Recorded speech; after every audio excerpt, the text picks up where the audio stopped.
Di kawasan padat penduduk di Jalan Angke Barat, Kecamatan Tambora, Jakarta Barat, hiduplah seorang wanita keturunan Tionghoa bernama Tiong Siolan, atau yang akrab disapa Enci oleh para tetangganya. Enci tinggal di rumah 3 lantai bersama suami dan 2 anaknya yang sudah dewasa. Eka Serwati, anak pertamanya, berusia 35 tahun, sementara Roni, sang adik, kini berumur 32 tahun. Rumah mereka cukup unik. Lantai pertama digunakan untuk tempat tinggal keluarga, sedangkan lantai 2 dan 3 disewakan sebagai kontrakan. Dari situlah sebagian besar penghasilan Enci berasal. Selain dari usahanya berjualan es batu setiap hari, keseharian Enci bisa dibilang sibuk, tapi bukan tipikal orang yang mengeluh. Ia dikenal supel dan ringan tangan, bahkan sering membantu warga sekitar, terutama sejak pandemi melanda pada tahun 2021. Saat banyak orang kesulitan mencari nafkah, Enci masih berusaha menolong sebisanya, entah dengan uang, makanan, atau sekadar perhatian kecil yang berarti besar bagi tetangganya. Karena itu, sosok Enci cukup dihormati di lingkungannya. Sementara itu, kehidupan anak-anaknya justru menghadirkan persoalan tersendiri. Eka, si sulung, merupakan lulusan S1 akuntansi dan bekerja di sebuah kantor akuntan swasta. Karirnya cukup menjanjikan, namun kesibukannya di dunia kerja membuatnya menunda urusan pribadi. Di usia 35 tahun, ia belum juga menikah, sesuatu yang mulai membuat Enci cemas. Kekhawatiran itu bukan tanpa alasan. Dalam keluarga mereka, masih dipegang kuat tradisi lama yang melarang adik menikah sebelum kakaknya. Dan inilah yang menjadi sumber kegelisahan bagi Roni. Ia sebenarnya sudah siap untuk membangun rumah tangga, dan bahkan sempat meminta restu orang tuanya. Namun, karena kakaknya belum menikah, ia pun memilih menahan diri, sebuah bentuk hormat terhadap aturan keluarga dan budaya yang diwariskan. Namun, seiring waktu, situasi itu mulai menciptakan ketegangan di rumah. Roni merasa tertekan karena keinginannya terus tertunda, sementara Eka tetap fokus pada karir tanpa tanda-tanda ingin berubah. Akhirnya, demi menjaga jarak dan ketenangan batin, Roni memutuskan untuk tinggal di tempat kos tidak jauh dari rumah ibunya, masih di kawasan Jalan Angke Barat. Di balik keseharian yang tampak biasa, keluarga Enci sebenarnya menyimpan dinamika yang cukup kompleks, antara rasa hormat pada tradisi, tuntutan zaman modern, dan keinginan pribadi yang saling bertabrakan. Selain dikenal ramah, Enci juga terkenal dermawan di lingkungannya. Ia sering membantu warga sekitar yang sedang kesulitan, entah dengan meminjamkan uang, memberi sembako, atau sekadar menolong dengan tenaga. Salah satu orang yang cukup sering menerima bantuan Enci adalah seorang pria bernama Febri Arifin, perantau asal Banyumas, Jawa Tengah. Febri datang ke Jakarta dengan harapan bisa mendapatkan pekerjaan yang layak. Namun, nasib tidak selalu berpihak padanya. Selama tinggal di ibu kota, ia sempat menganggur cukup lama dan hanya menumpang hidup di sebuah kos sederhana yang letaknya tidak jauh dari rumah Enci. Meski begitu, Febri dikenal pandai bergaul dan punya kemampuan berbicara yang cukup meyakinkan. Dari pergaulan itulah, ia kemudian berkenalan dengan Enci. Hubungan keduanya awalnya murni karena sifat sosial Enci yang suka menolong siapapun tanpa memandang latar belakang. Ketika Febri bercerita soal kesulitannya, Enci yang tidak tega melihat orang susah akhirnya meminjamkan sejumlah uang. Namun, kebaikan itu justru menjadi awal dari kebiasaan buruk Febri. Setelah pinjaman pertama, Febri terus datang lagi dan lagi, selalu dengan alasan yang berbeda. Kadang karena butuh untuk bayar kos, kadang karena belum makan, atau karena sedang mencari pekerjaan baru. Dari tahun 2021 hingga seterusnya, kebiasaan itu terus berulang. Dan sayangnya, tak satu pun dari pinjamannya pernah benar-benar dibayar. Setiap kali ditagih, Febri selalu punya alasan. Kadang ia bilang akan segera mencicil, kadang berjanji akan melunasi begitu dapat pekerjaan tetap. Dan karena Enci percaya orang masih bisa berubah, ia pun memilih bersabar. Tapi tanpa sadar, Febri semakin bergantung pada kebaikan Enci, seolah hidupnya di Jakarta bertumpu sepenuhnya pada uang pinjaman itu. Lalu, pada tahun 2024, cobaan datang bagi Enci. Suaminya meninggal dunia akibat penyakit yang dideritanya selama bertahun-tahun. Sejak itu, Enci hanya tinggal berdua dengan anak perempuannya, Eka, yang hampir setiap hari sibuk bekerja di kantor. Di masa-masa itu pula, Febri justru semakin sering datang ke rumah Enci.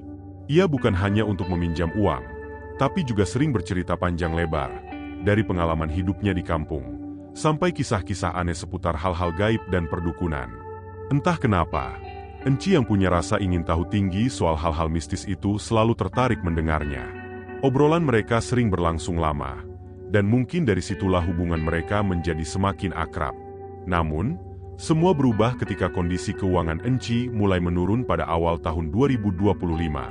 Ia kemudian mencoba menghitung kembali semua catatan pinjaman yang selama ini ia berikan kepada Febri, dan hasilnya membuatnya terkejut. Totalnya sudah mencapai 90 juta rupiah. Sejak saat itu, setiap kali Febri datang ke rumah, Enci tak lagi menanggapinya dengan senyum ramah seperti dulu. Ia mulai menegaskan agar Febri segera melunasi seluruh hutangnya. Namun seperti biasa, setiap kali ditagih, Febri hanya memberi janji kosong. Ia selalu berkata akan segera membayar, akan mencicil, atau akan melunasi begitu mendapat pekerjaan. Tapi kali ini, Enci benar-benar sudah kehilangan kesabaran. Ia tidak lagi bisa bersikap lunak seperti sebelumnya.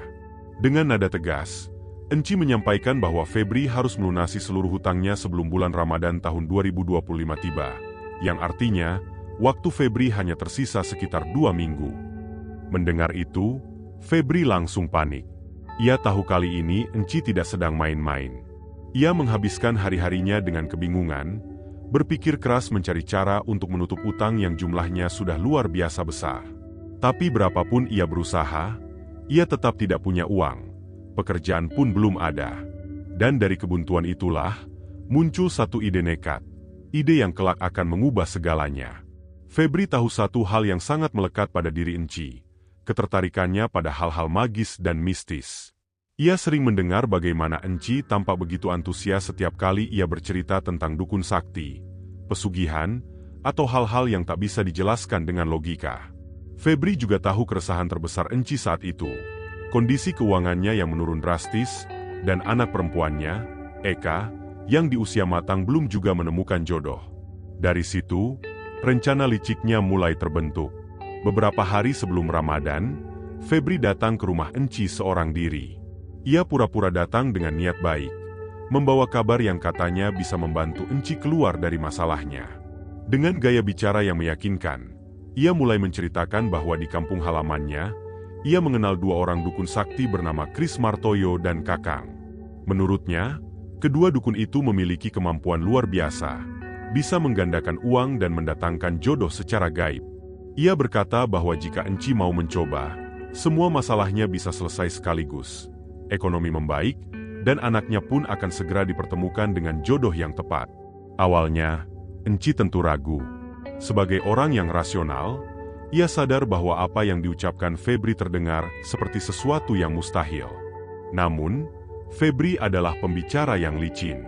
Ia tahu cara memilih kata, kapan harus serius, dan kapan harus terlihat meyakinkan. Ia terus menekan sisi emosional Enci, memanfaatkan rasa cemas, lelah, dan keinginannya untuk memperbaiki keadaan. Dan akhirnya, setelah beberapa kali dibujuk, Enci pun luluh. Ia percaya. Ia setuju untuk mencoba. Febri kemudian memberikan 2 nomor ponsel yang katanya milik para dukun sakti itu, dan meminta Enci untuk menghubungi mereka malam nanti. Ia berpura-pura sibuk dan pamit lebih dulu, padahal kedua nomor itu hanyalah bagian dari rencana penipuannya sendiri. Malamnya, saat suasana rumah sudah sepi, Enci mencoba menelpon salah satu nomor itu. Teleponnya tersambung. Dari seberang, terdengar suara berat dengan logat yang dibuat-buat, suara yang sebenarnya adalah Febri sendiri. Dengan nada penuh wibawa, ia memperkenalkan diri sebagai Kris Martoyo, seorang dukun sakti yang bisa membantu menggandakan uang dan mendatangkan jodoh bagi anaknya. Dalam percakapan itu, sosok yang mengaku sebagai dukun sakti memberi syarat agar ritual bisa dilakukan. Ia meminta beberapa perlengkapan sesajen, termasuk kain putih, serta uang tunai yang katanya akan digandakan menjadi berlipat-lipat. Jumlah yang diminta pun tidak main-main, 50 juta rupiah. Tanpa berpikir panjang, Enci yang sudah terlanjur percaya segera berusaha menyiapkan semua yang dibutuhkan. Ia mencari kain putih, menata perlengkapan ritual, dan mengambil uang tunai yang selama ini disimpannya. Malam itu juga, Enci menceritakan rencananya kepada Eka, anak perempuannya.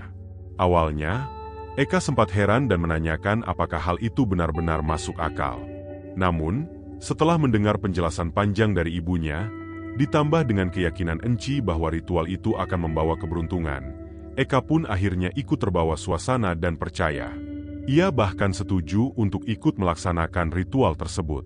Keesokan harinya, tanggal 1 Maret 2025, sekitar pukul 12 siang, Febri datang ke rumah Enci. Ia datang dengan penampilan tenang, seolah benar-benar siap memandu ritual sakti yang sudah dijanjikan.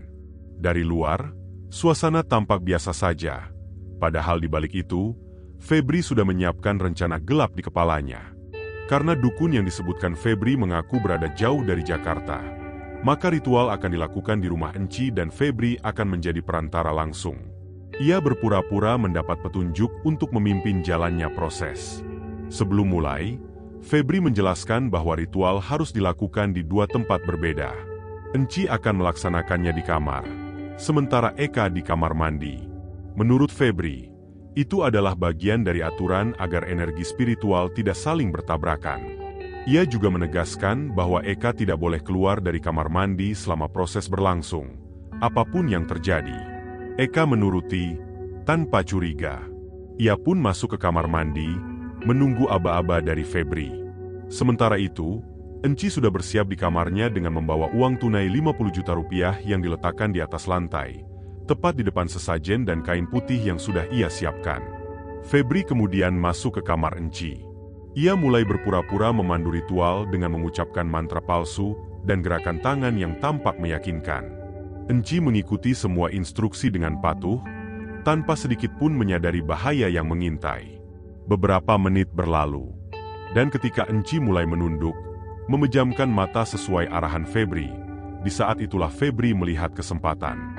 Ia mengambil batang besi yang berada tak jauh dari tempatnya berdiri, lalu menghantam kepala Enci dengan keras. Tubuh Enci langsung terjatuh. Dalam keadaan panik, ia sempat mencoba bersuara, tapi sebelum sempat berteriak, Febri segera mencekeknya dengan kedua tangan. Ia menekan sekuat tenaga, hingga akhirnya napas Enci terhenti.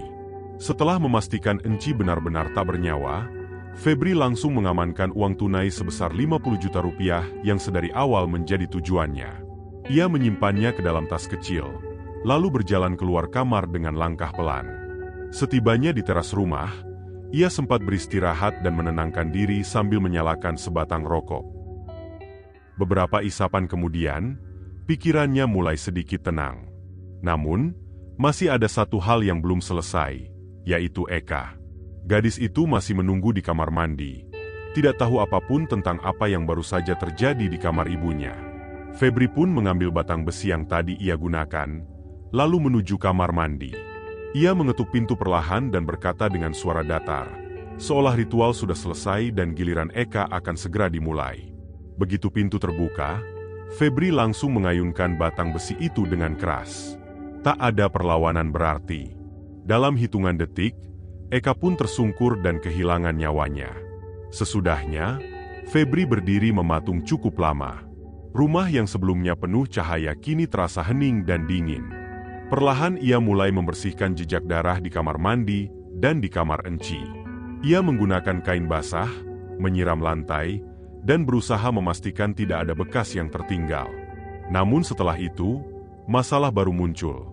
Kemana ia harus menyingkirkan tubuh keduanya? Rumah Enci berada di kawasan padat penduduk. Orang-orang di sekitar bisa saja mendengar suara atau melihat gerak-geriknya jika ia mencoba membawa tubuh keluar rumah. Febri mondar-mandir, berpikir keras, sampai akhirnya matanya tertuju pada satu tempat di pojok rumah, sebuah toren air besar yang tertanam di bawah lantai sedalam 3 meter. Itu adalah penampungan air yang biasa digunakan untuk kebutuhan rumah dan kontrakan di lantai atas. Dan tanpa berpikir panjang, disitulah Febri menemukan ide gilanya.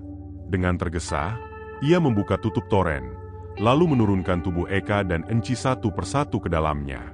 Setelah yakin semuanya masuk, Ia menutup kembali toren itu rapat-rapat, seolah tak pernah terjadi apapun. Untuk menghapus jejak lebih jauh, Febri mematikan aliran listrik rumah, lalu mengambil ponsel milik Enci. Ia mengirim pesan kepada Roni, anak laki-laki Enci, menggunakan akun WhatsApp ibunya. Dalam pesannya, Febri berpura-pura menjadi Enci dan menulis bahwa listrik di rumah sedang padam dan ada tukang listrik yang datang memperbaikinya. Tak lama kemudian, Roni benar-benar datang. Saat itu, rumah sudah gelap dan Febri masih berada di dalam, menyamar sebagai tukang listrik. Karena Roni belum pernah melihat Febri sebelumnya, dan situasi di dalam rumah cukup redup, ia pun tidak curiga. Roni sempat bertanya, "Ibu saya kemana?" Febri dengan tenang menjawab, "Tadi sempat keluar sebentar, katanya mau beli sesuatu." Tanpa merasa ada yang aneh, Roni memutuskan menunggu ibunya di ruang tamu. Beberapa menit kemudian, Febri pamit keluar dengan alasan pekerjaannya sudah selesai, lalu meninggalkan rumah membawa uang 50 juta rupiah dan 2 ponsel milik Enci dan Eka. Sesampainya di kos, Febri kembali menggunakan ponsel Enci. Ia mengirim pesan lagi kepada Roni. Kali ini menulis bahwa Enci dan Eka sedang berada di rumah kerabat mereka. Pesan itu membuat Roni merasa tenang, hingga ia akhirnya memutuskan untuk pulang ke tempatnya sendiri tanpa curiga sedikit pun. Keesokan harinya, tanggal 2 Maret 2025, Febri mulai melaksanakan tahap terakhir dari rencananya, melarikan diri. Ia membawa seluruh barangnya, menyalakan motor, dan berangkat menuju Banyumas, kampung halamannya. Dalam perjalanan, ketika melintasi kawasan Cirebon, ia berhenti sebentar di pinggir jalan. Di sana, ia merusak dan membuang kedua ponsel milik Enci dan Eka, berharap agar keberadaannya tidak bisa dilacak. Setelah itu, ia kembali melanjutkan perjalanan pelariannya. Keesokan harinya, tepatnya pada 3 Maret 2025, Roni mulai merasa ada yang tidak beres. Sejak kemarin, ibunya, Enci, dan kakaknya, Eka, sudah tak bisa dihubungi. Tidak ada kabar, tak ada pesan, dan semua panggilan teleponnya masuk ke nada tidak aktif. Karena khawatir, Roni pun datang ke rumah ibunya di kawasan Tambora. Di sana, ia sempat berbincang dengan para tetangga. Roni menceritakan bahwa sejak kemarin, ibunya sama sekali tidak memberi kabar, dan hal itu membuatnya cemas. Namun beberapa tetangga mencoba menenangkannya, meminta Roni bersabar dan menunggu, siapa tahu Enci dan Eka sedang keluar. Awalnya, Roni pun mencoba menuruti saran itu. Tapi setelah seharian menunggu tanpa hasil, dan nomor keduanya tetap tidak bisa dihubungi, ia mulai curiga bahwa ada sesuatu yang serius terjadi. Akhirnya, pada hari itu juga, Roni melapor ke Polsek Tambora tentang hilangnya ibu dan kakaknya. Beberapa hari berlalu tanpa kabar apapun. Hingga 3 hari kemudian, seorang penyewa kontrakan di lantai 2 rumah Enci menghubungi Roni. Mereka mengeluh karena air di rumah tidak mengalir. Sebelumnya, mereka juga sudah mencoba menghubungi Enci lewat WhatsApp, tapi tidak ada jawaban. Karena itu, mereka meminta Roni datang untuk memeriksa langsung. Mendengar keluhan itu, Roni pun segera menuju ke rumah ibunya. Saat tiba di sana, ia mencoba memeriksa sumber air, toren besar yang berada di bawah lantai rumah. Namun, begitu ia membuka sedikit tutup toren itu, bau menyengat langsung menyeruak. Bau yang tidak wajar. Seketika Roni merasa ada yang aneh. Ia pun menutup kembali tutup toren itu dan tidak berani melanjutkan pemeriksaan. Dengan perasaan campur aduk antara takut dan cemas, Roni segera pergi ke Polsek Tambora untuk melaporkan kecurigaannya. Tak butuh waktu lama, polisi pun datang ke rumah Enci dan melakukan pengecekan langsung. Begitu tutup toren dibuka sepenuhnya, semua orang terdiam. Di dalam toren itu, polisi menemukan 2 jasad perempuan, yang kemudian diketahui adalah Enci dan Eka. Keduanya sudah dalam kondisi membusuk. Jasad mereka segera dievakuasi ke Rumah Sakit Polri Kramat Jati di Jakarta Timur untuk dilakukan autopsi. Sementara rumah Enci langsung dipasangi garis polisi dan ditetapkan sebagai tempat kejadian perkara. Kabar penemuan itu dengan cepat menyebar di lingkungan sekitar. Warga yang mengenal Enci sebagai sosok ramah, dermawan, dan tidak pernah punya masalah dengan siapapun, tentu merasa sangat terkejut. Tak sedikit yang bertanya-tanya, siapa orang yang tega melakukan perbuatan sekejam itu. Namun di tengah kepanikan warga, mulai muncul berbagai isu liar. Salah satunya menyebutkan bahwa kejadian ini berkaitan dengan masalah keluarga, terutama soal Roni yang disebut-sebut sempat dilarang menikah karena dianggap melangkahi kakaknya, Eka. Akibat isu itu, Roni yang sebenarnya korban kehilangan, justru sempat dicurigai sebagai pelaku. Ia bahkan dipanggil untuk menjalani pemeriksaan di kantor kepolisian. Dari hasil penyelidikan, polisi akhirnya memeriksa Roni lebih lanjut untuk mencari titik terang atas hilangnya Enci dan Eka. Dalam pemeriksaan, Roni menjelaskan semua yang ia tahu, terutama kejadian aneh pada hari pertama ibunya dinyatakan hilang. Ia mengatakan bahwa saat itu, ada seorang pria tak dikenal di rumahnya yang mengaku sebagai tukang listrik suruhan Enci. Pria itu memperbaiki aliran listrik yang katanya bermasalah. Keterangan itu langsung menjadi petunjuk penting bagi penyidik. Polisi kemudian memeriksa rekaman CCTV milik tetangga yang kebetulan mengarah ke rumah Enci. Dari situlah kebenaran mulai terungkap. Dalam rekaman tersebut terlihat seorang pria terakhir kali masuk rumah Enci dan tak pernah terlihat keluar lagi setelahnya. Warga sekitar mengenali sosok itu. Dia adalah Febri, pria yang memang dikenal sering datang ke rumah Enci. Fakta itu membuat polisi yakin Febri harus segera diperiksa. Tapi ketika dicari ke tempat kosnya, Febri sudah tidak ada. Ia menghilang begitu saja. Dari situ, penyelidikan mengarah pada kemungkinan besar bahwa Febri telah melarikan diri. Polisi pun menelusuri jejaknya hingga ke kampung halamannya di Banyumas, Jawa Tengah. Setelah beberapa hari pencarian, akhirnya pada 9 Maret 2025, petugas berhasil mendapatkan informasi keberadaan Febri. Ia ditemukan di sekitar area Waduk Banyumas, dalam kondisi menyamar sebagai gelandangan. Tanpa perlawanan berarti, Febri pun ditangkap dan langsung dibawa ke Polres Metro Jakarta Barat untuk menjalani pemeriksaan intensif. Awalnya, Febri berusaha mengelak. Tapi seperti kata pepatah, kebohongan tidak pernah bertahan lama. Tak butuh waktu lama bagi penyidik untuk membuatnya mengaku. Dalam interogasi, Febri akhirnya mengakui semua perbuatannya, dari awal tipu muslihatnya dengan modus ritual penggandaan uang, hingga tindak kekerasan yang mengakhiri nyawa Enci dan Eka. Pengakuan ini membuat warga sekitar terkejut, terlebih karena sebelumnya, banyak yang sempat mencurigai Roni, anak kandung Enci sendiri. Tapi setelah pelaku sesungguhnya terungkap, barulah semua tahu bahwa Roni adalah korban keadaan, bukan pelaku. Febri sendiri dikenal sebagai orang yang selama ini hidup dari kebaikan hati Enci. Sejak 2021, ia kerap meminjam uang dan dibantu oleh Enci untuk bertahan hidup. Namun bukannya berterima kasih, ia justru mengkhianati orang yang menolongnya. Semua dilakukan hanya karena ingin menghindari utang dan merampas uang tunai sebesar 50 juta rupiah milik Enci. Atas perbuatannya, Febri dijerat pasal berlapis, yaitu pasal 340 KUHP tentang pembunuhan berencana, pasal 339 KUHP tentang pembunuhan disertai tindak pidana lain, dan pasal 338 KUHP tentang pembunuhan. Dari proses persidangan yang berlangsung panjang, majelis hakim akhirnya menjatuhkan vonis penjara seumur hidup bagi Febri. Vonis itu dianggap pantas, karena perbuatannya tidak hanya keji, tapi juga dilakukan terhadap orang yang selama ini menaruh belas kasihan padanya. Kasus ini menjadi pengingat bahwa tidak semua orang yang kita bantu akan benar-benar menghargainya. Dalam banyak kasus, justru bantuan yang berlebihan bisa membuat seseorang merasa berhak atas apa yang bukan miliknya. Dan di sisi lain, ini juga memperlihatkan betapa berbahayanya masalah utang piutang ketika disertai keputusasaan. Karena pada titik tertentu, orang yang sudah terdesak akan menganggap bahwa menghilangkan orang yang memberi utang adalah cara tercepat untuk menghapus masalahnya. Mungkin terdengar tidak masuk akal, tapi kasus seperti ini sudah berulang kali terjadi.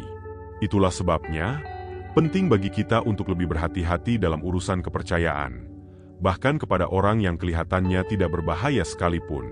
Pada akhirnya, setiap tindakan memiliki konsekuensi. Dan bagi Febri, konsekuensi dari pengkhianatannya adalah kehilangan kebebasan untuk seumur hidupnya.